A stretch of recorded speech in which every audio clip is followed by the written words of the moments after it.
Hello students, good morning to all of you. We will continue our second lesson British शक्तियों का प्रसार। तो आज हम इसमें मैसूर का प्रथम युद्ध पढ़ेंगे। कंपनी और इसके सभी सिपाहियों ने हैदर अली के विरुद्ध युद्ध लड़े, लेकिन हैदर अली ने सम्मिलित सेनाओं को सफलतापूर्वक परास्त किया। उसने निज़ाम और मराठों की कूटनीतियों पर भी विजय प्राप्त की और उसके पुत्र टीपू ने मद्रास के चारों ओर अपना डेरा डाल दिया। अंग्रेजों ने हैदर अली से शांति की याचना की और सन 1769 ईस्वी में मद्रास में एक संधि की गई। दोनों पक्षों के बीच यह समझौता हुआ कि दोनों एक दूसरे का साथ उस स्थिति में देंगे यदि कोई बाहरी शक्ति दोनों में से किसी पर भी आक्रमण करती है। तो इस तरह से फर्स्ट जो है ये युद्ध समाप्त हो गया था। तो अब द्वितीय एंग्लो मैसूर युद्ध सन 1771 ईस्वी में मराठों ने हैदर अली पर आक्रमण कर दिया और इस युद्ध में अंग्रेजों ने अपने वादे को नहीं निभाया और हैदर अली का साथ नहीं दिया। यानी कि यहाँ उनकी जो कंडीशन हुई थी कि हम जो है एक दूसरे का साथ देंगे, तो यहाँ अंग्रेजों ने अपना वादा नहीं निभाया था और इससे हैदर अली अंग्रेजों से नाराज़ हो गया और उसने एक विशाल सेना के साथ कर्नाटक पर आक्रमण करके इसकी राजधानी आरकोट को अपने राज्य में मिला लिया और युद्ध के अंत से पहले हैदर अली बीमार पड़ गया और उसकी मृत्यु हो गई और उसके पुत्र टीपू ने इस युद्ध को जारी रखा। यानी कि टीपू सुल्तान हैदर अली का पुत्र था, उसने इस युद्ध को जारी रखा था। दोनों पक्षों के बीच शांति के लिए सन 1784 ईस्वी में मंगलोर की संधि हुई और इस संधि के अनुसार दोनों ने अपनी राजधानियों व युद्ध के कैदियों को जो है बदल लिया था। नेक्स्ट है मैसूर का तीसरा युद्ध। टीपू सुल्तान अपने पिता की तरह एक वीर और योग्य शासक था। वह भी अपने राज्य का विस्तार करना चाहता था और उसने एक बार फिर फ्रांसीसियों के साथ मैत्रीपूर्ण संबंध बनाए।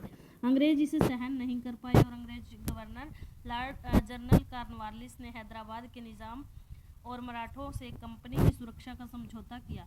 सन 1789 में टीपू सुल्तान ने अंग्रेजों की रियासत त्रावणकोर पर आक्रमण कर दिया और टीपू काली मिर्च को त्रावणकोर से यूरोप भिजवाने पर रोक लगाना चाहता था। यानी कि जो काली मिर्च का वो व्यापार करते थे त्रावणकोर के साथ, तो उस पर वो रोक लगाना चाहता था। इसलिए लॉर्ड कॉर्नवालिस ने निजाम और मराठों की मदद से सन 1790 में टीपू सुल्तान पर आक्रमण कर दिया और इस युद्ध में टीपू सुल्तान हार गया और संधि करने के लिए वो विवश हो गया और श्रीरंगपट्टनम जो कि की संधि हुई दोनों के बीच में और इस युद्ध का अंत हो गया। श्रीरंगपट्टनम की संधि की मुख्य शर्तें क्या थी? फर्स्ट थी, टीपू ने अपना आधे से अधिक क्षेत्र अंग्रेजों के हवाले कर दिया, जिससे अंग्रेजों ने निजाम व मराठों के बीच उसको बांट दिया था और टीपू को एक जुर्माना भरना पड़ा और अपने 2 पुत्रों को अंग्रेजों के पास बंधक बनवाने पड़े। यानी कि उनको जो है बंदी बनवाना पड़ा और इस युद्ध से टीपू की शक्ति क्षीण हो गई, यानी कि उसकी शक्ति कमजोर पड़ गई और दक्षिण में भी अंग्रेजों की स्थिति मजबूत अब हो गई थी। नेक्स्ट है मैसूर का चौथा युद्ध।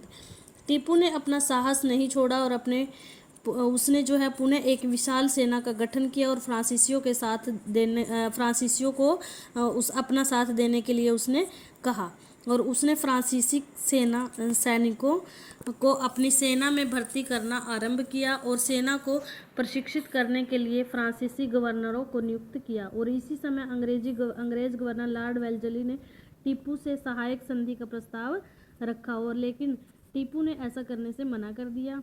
इससे क्षुब्ध होकर अंग्रेजों ने टीपू के खिलाफ सन 1799 में युद्ध की घोषणा कर दी और हैदराबाद के निजाम ने अंग्रेजों का साथ दिया। इस युद्ध में टीपू और अंग्रेजों के बीच बहुत से युद्ध लड़े गए। टीपू सुल्तान की मृत्यु श्रीरंगपट्टनम में अंग्रेजों के युद्ध के दौरान हुई थी और इस प्रकार भारत को एक वीर सैनिक के जीवन का अंत हुआ। इस युद्ध के जो परिणाम थे वो इस तरह से हैं। अंग्रेजों ने मैसूर राज्य का बहुत सा भाग जो है अपने कब्जे में कर लिया और इस राज्य के बहुत से क्षेत्रों को मिलाकर टीपू राज्य बना दिया गया और इससे उदयार वंश के हिंदू राजकुमार के अधीन कर दिया गया। हैदराबाद की तरह मैसूर में भी सहायक संधि को स्वीकार किया। टीपू के परिवार को वेटल्यूड निष्कासित कर दिया गया, यानी कि उसको वहाँ पे भेज दिया गया था और फ्रांसीसियों को अंग्रेजी धमकियां भारत से पूर्ण रूप से बंद हो गई थी। अब फ्रांसीसी जो है भारत को बिल्कुल भी धमकियां नहीं देते थे। नेक्स्ट है मराठों के से युद्ध। सन 1761 ईस्वी में पानीपत के तीसरे युद्ध में मराठे अपनी शक्ति खो चुके थे, लेकिन ग्वालियर के महदजी सिंधिया के नेतृत्व में उन्होंने अपनी खोई हुई शक्ति पुनः प्राप्त कर ली, लेकिन यह बहुत कम समय के लिए थी। मराठा सरदारों के मध्य आपसी झगड़े उठ खड़े हुए। इससे पेशवाओं का प्रभाव और शक्तियां और भी कमजोर हो गई। इससे 4 अन्य मराठा सरदारों का उदय हुआ। वे थे ग्वालियर के गायकवाड़ और इंदौर में सरदारों का उदय हुआ, यानी कि ग्वालियर के गायकवाड़ और इंदौर में होटलकर। इस बटी हुई शक्ति के साथ संयुक्त मराठा शक्ति का संचालन असंभव हो गया। अंग्रेजों ने इस स्थिति का पूरा लाभ उठाया और 4 युद्धों में मराठा शक्ति को तोड़ दिया, यानी कि मराठों को उन्होंने पराजित कर दिया। और इन युद्धों को एंग्लो मराठा युद्ध कहा जाता है, यानी कि अंग्रेजों और मराठों के बीच जो युद्ध हुए थे उनको जो है एंग्लो मराठा युद्ध के नाम से उन युद्धों को जाना जाता है, जो 4 युद्ध हुए थे इनके बीच में। प्रथम मराठा युद्ध सन 1775 से 1782 ईस्वी तक अंग्रेजों व मराठों के बीच लड़ा गया और उस समय वॉरेन हेस्टिंग्स भारत का अंग्रेज गवर्नर जनरल था और इस युद्ध में अंग्रेज कोई विजय न पा सके और न ही मराठों ने अंग्रेजों की किसी भी कंपनी पर अपना अधिकार किया और यह युद्ध सन 1782 ईस्वी में सालबाई की संधि के साथ समाप्त हो गया। और इसकी मुख्य शर्तें क्या थी सालबाई की संधि की? फर्स्ट थी, अंग्रेजों ने माधवराव द्वितीय को नया पेशवा बनाया और राघोबा को प्रति वर्ष 3 लाख रुपए पेंशन दी जाने लगी। सेल सेठी को कंपनी में मिला लिया गया, ये एक एरिया का नाम है। मराठे एक दूसरे की शक्ति व कमजोरी से पूर्ण रूप से वाकिफ हो गए, यानी कि पूर्ण रूप से वो परिचित हो गए और दोनों के बीच अगले 20 वर्षों तक युद्ध होते रहे। तो नेक्स्ट है द्वितीय मराठा युद्ध, यानी कि दूसरा मराठा युद्ध जो 1803 से 5 तक चला था। गवर्नर जनरल वेल्जी के नेतृत्व में लड़ा गया यह युद्ध अनेक मोर्चों पर लड़ा गया और इसका परिणाम यह हुआ कि अंग्रेजों ने उत्तर में उड़ीसा व इसके आसपास के राज्यों के साथ साथ आगरा और दिल्ली सहित यमुना नदी पर अपना अधिकार कर लिया था और इस युद्ध में मराठा शक्ति और स्वाभिमान को बहुत नीचे ला दिया। मराठा अधिकारी अपने झगड़े व जलन में उलझ गए और अंग्रेज उनके मामलों में हस्तक्षेप करके उन्हें आपस में लड़वाते रहते थे। अब है तीसरा मराठा युद्ध जो 1817 से 19 तक चला था। सन 1805 ईस्वी में लॉर्ड वेल्जली के समय में लड़ा गया। होटलकर के सरदार जयवंत राव ने स्वयं को अंग्रेजों के हवाले नहीं किया और लॉर्ड वेल्जली ने उससे सहायक संधि करने को कहा, लेकिन सरदार ने इसे ठुकरा दिया। वेल्जली ने इसके खिलाफ 1850 ईस्वी में युद्ध की घोषणा कर दी और यह तृतीय मराठा युद्ध के नाम से जाना जाता है। लेकिन सरदार की शक्ति को तोड़ने से पहले ही वेल्जली को इंग्लैंड वापस बुला लिया गया और उसके उत्तराधिकारी ने होटलकर के पास 1806 ईस्वी में उसने समझौता कर लिया था और अंतिम मराठा युद्ध भारत के गवर्नर जनरल मार्किस हेस्टिंग्स, जिन्हें जो है लॉर्ड हेस्टिंग्स के नाम से भी जाना जाता है, उसके समय में ये लड़ा गया था और इस युद्ध में अंग्रेजों ने पेशवा की शक्ति को पूरी तरह से कुचल दिया।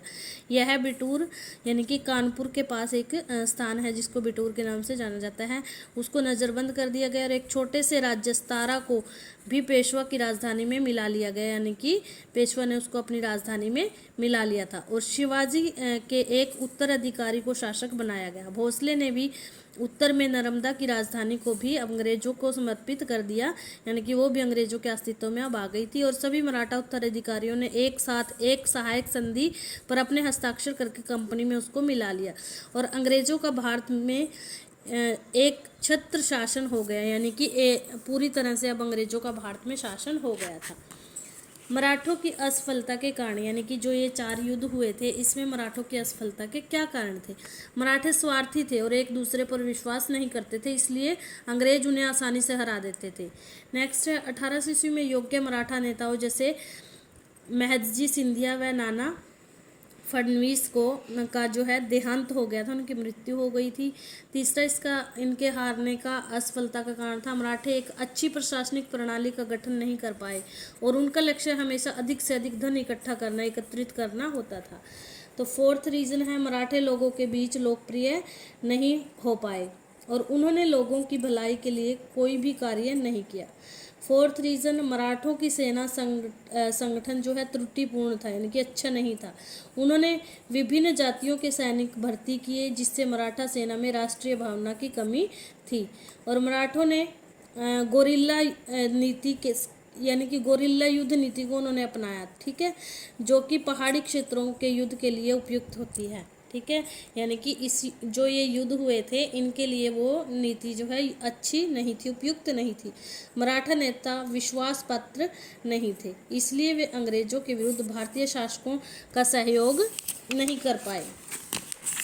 और अंतिम इसका रीज़न है, अंग्रेजी सेनाएं पूर्ण रूप से सुदृढ़ व अनुशासित थी, यानी कि वो अच्छी तरह से एक युद्ध मतलब कि एक प्लानिंग के अनुसार युद्ध लड़ते थे। अंग्रेज जर्नल सदैव योजनाबद्ध तरीके से युद्ध करते थे। तो नेक्स्ट है हमारा सर्वोच्चता का दावा, जो कि हम नेक्स्ट लेक्चर में करेंगे। आज के लिए इतना ही। Thank you, have a nice day.